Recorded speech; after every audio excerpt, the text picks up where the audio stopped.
Magandang araw sa inyong lahat. Welcome to my YouTube channel, Trending Pinas TV, ang prediction ni na Madam Wendra, Madam Bertodes, Jovi Vargas. Tila halos pareho ang kanilang pagbasa sa baraha. Ito ay tungkol sa ating Pangulo sa ating bansa. Walang iba kundi si PBBM. Ngayon ko lang po ito napuna. Si Bongbong Marcos ngayon bilang ika-17 na Pangulo ng Pilipinas. Alam niyo po ba na ang 17 ay umuugat at kapag binuo ay 8? Pag pinagsama po yan 1 plus 7 is 8. And ang 8 po is paulit-ulit na bilog kung saan it will repeat itself as a character. Kapag iginilid mo ay infinite, pag inihiga mo ay infinity, kapag itinayo mo siya is distraction po. So ang ibig sabihin, ang posisyon po ngayon ng ating presidente ay isang siglo o isang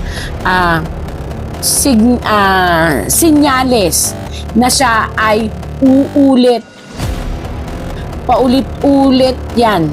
So what, kung ano ang ibig sabihin ng paulit-ulit, sa kanyang upuan po, 1 plus 7 is 8, ibig sabihin nito, 8, paikot, pababa, at paulit-ulit na problema lang. While 1, nag-iisa, plus palakol. So it means it will cause distraction sa kanyang upuan. Ngayon ko lang po ito napansin nung ako po tumingin. Daranas po ang ating presidente kung ang susundin natin ay ang feng shui o ang sinyales ng numero sa pagiging palakol. So, maaari siyang makaranas ng pagsibak or maaari siyang makaranas ng matinding hatol ng hustisya. Palakol. Nag-iisang palakol. At nung ito ay natotal, ito ay naging 8. Yun ang nakakatakot. Sana po mabigyang pansin ito ng ating presidente o ng pamilya ng presidente. Maghinay-hinay ang ating presidente. Huwag gumawa ng mga aksyon na sa tingin niya ay magtitrigel upang muling mangyari kung ano ang nangyari sa kanyang ama. 8. Pabalik-balik at muling babalik ang trauma sa pamilya. At ang palakol na 7 ng 17, ito ay magbubukas ng napakaraming sakit ng nakaraan at mabubuhay muli sa kanyang henerasyon. So dapat pag-aralang mabuti ang bawat galaw. Kung sa tingin ninyo na talagang kinakailangan yung pakinggan ang sigaw ng mamamayang Pilipino para hindi totaling masira ang imahen ng inyong pamilya dahil siya bilang isang lalaki ang ngayon ang kumakatawan bilang isang Marcos, pag-aralang mabuti ang bawat galaw. Tandaan nyo po, ang 8 ay pabalik-balik lang na sitwasyon. At may nakitang palakol sa inyong posisyon at upuan. At nag-iisa lang kayo na maaaring mag-umpisa ng isang nakaraan. Ang nangyari sa inyong ama ay maaaring mas masahol na mangyari pa kapag hindi pinag-aralan ng bawat galaw. Kapag hindi pinagbigyan ang bawat suhestyon ng mga totoong nagmamahal sa inyo, na ang itinuturo ay ang hindi kayo mabilang sa biglaang desisyon ng masang Pilipino. Kung malampasan niya yung mild stroke, Matatapos niya. sa nakita ko Miss Corina, yes po. Okay. Hindi sa hindi po, wala akong part dito Kinikilingan, na wala kang kinikilingan. kinikilingan. Wala talaga. Kasi nakita ko siya, inatake siya na tulog. Yes lang yun eh. Atakihin siya ng tulog, either magbababa siya ng kosa, o either matapos niya na may kahit naghihingalo na ay ayusin. Kasi kahit naman saang banda natin titingnan, no, kahit papaano po talaga, meron din siyang pananagutan. Meron po siyang dapat din anuhin dyan, ayusin. Sana mawala. Meron kasing galit na magiging dahilan talaga ng pag-alis niya.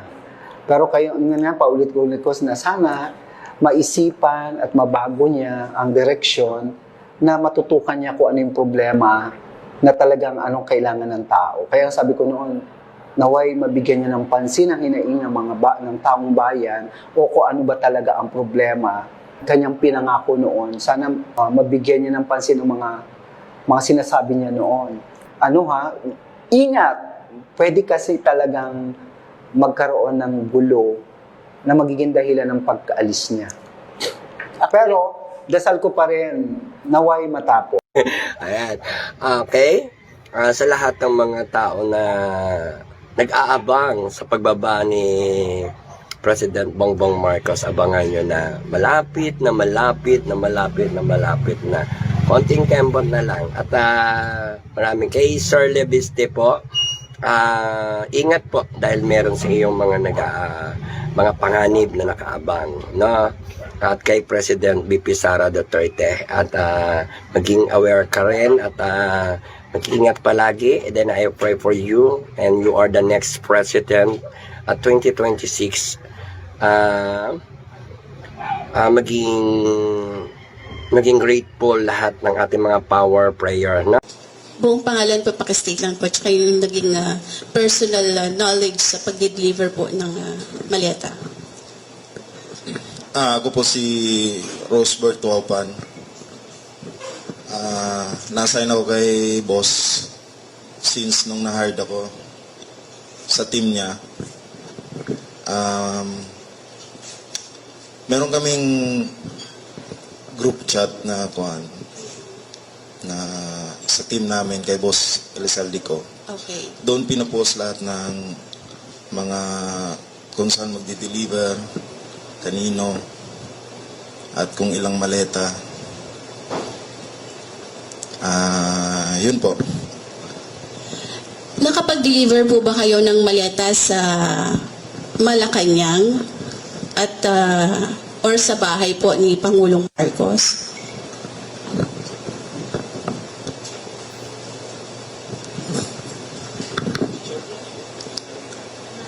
Opo. Ako po si Belnard Tube. Nakapag-deliver po kami. Saan? 41 Forbes po. So ito po yung bahay ni Pangulong Ferdinand Marcos Jr. Yes po. Meron din po kami sa Ilocos. Kasama po si Kong Saldi. Ilang maleta po yung nag-deliver sa Forbes at saka sa Ilocos? Yung sa Ilocos po ay sa 5 maleta po. Para kanino po yun? Kanino po yun? Pagkakaalam ko,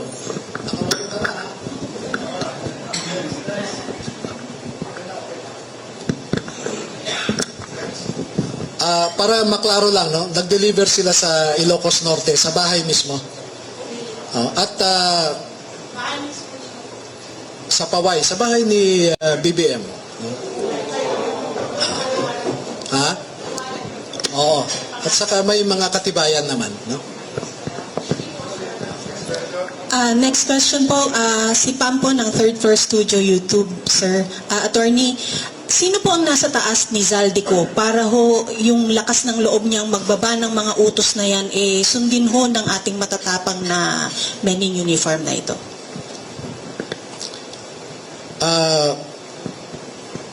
Ako po ay, bago ko sagutin yan, no? I want to put in context my answer and why that is my answer. I am a lawyer, a litigator for 26 years. I deal with facts. I don't speak without basis. I do my homework. Nakita nyo naman noong PDAF scam, nakapag-file ako ng complaints sa DOJ laban sa 14 na senador, 198 na congressmen, at 5 cabinet secretaries. Nakita nyo rin ako malamang doon sa ginawa namin laban kay Arnie Teves. Dahil on my own, I was able to validate about 64 previous killings. Sa ngayon po, as I said, I do my assignment and I do it well.